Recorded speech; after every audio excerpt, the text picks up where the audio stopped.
Hello বন্ধুরা, কেমন আছো? বলো কেমন আছো? আমি তো ভালো আছি, আমাকে দেখেই বুঝতে পারছো।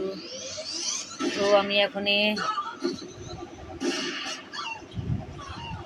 এখন রান্না বান্না করবো কিছুক্ষণ পরে আমি রুটি সবজি বানাবো।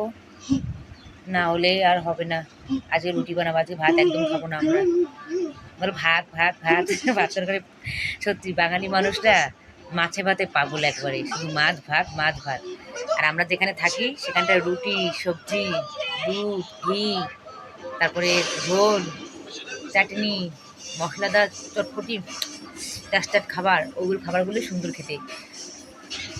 এখানটায় মাছে ভাতে বাঙালি, শুধু মাছ, সকালবেলা হলে মাছ মাছ মাছ, আর ভাত ভাত ভাত। তো এখানে এসে আমরাও মাছে ভাতে বাঙালি হয়ে গেছি।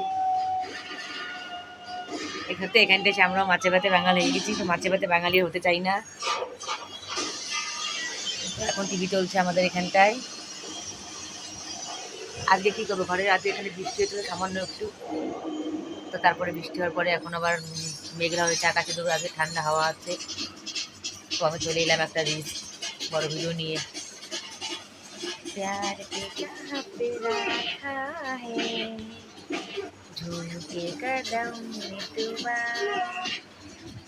वहीं से खुला है कोई रास्ता।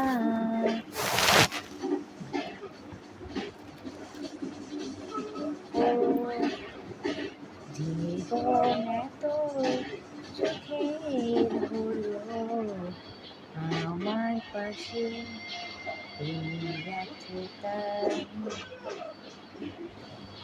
ওগো তোমার আমার ভালোবাসা শেষ হবার নয়, কাছে চাই শুধু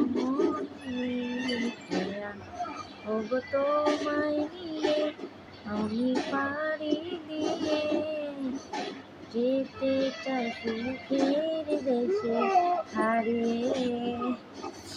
তো বন্ধুরা, এবার আপনাদের একটু সাপোর্ট আমার পৌঁছানো দরকার, কারণ এবার আমার একটা জমি কিনতে হবে। মানে জমি তো কিনেছি, একটা বাড়ি করতে হবে আমার। এবার জমি তো এক জায়গায় কিনলে হয় না, জমি আরও কিনতে হয়। তো আমার ইচ্ছা আছে যে আপনারা সাপোর্ট করবে, আমি আরও অনেক অনেক জমি কিনবো। আর এবার ওখানে গিয়ে একটা পাকা বাড়ি করবো, সুন্দর একটা বাড়ি। তো যেহেতু এখানটা আমার থাকার ইচ্ছা নেই, দেশের বাড়িতে থাকার সত্যি একটু ইচ্ছা নেই। কদিন আগে ঘুরতে এসেছি, তো মনটা একদম এত খারাপ লাগছে, মানে দেশে আমরা যেখানে আছে সেখানে ফিরে যাই আবার। যেখানে থাকার ইচ্ছা একদম নেই আমার, পুরো করে কী বলবো, বকবাস জায়গা।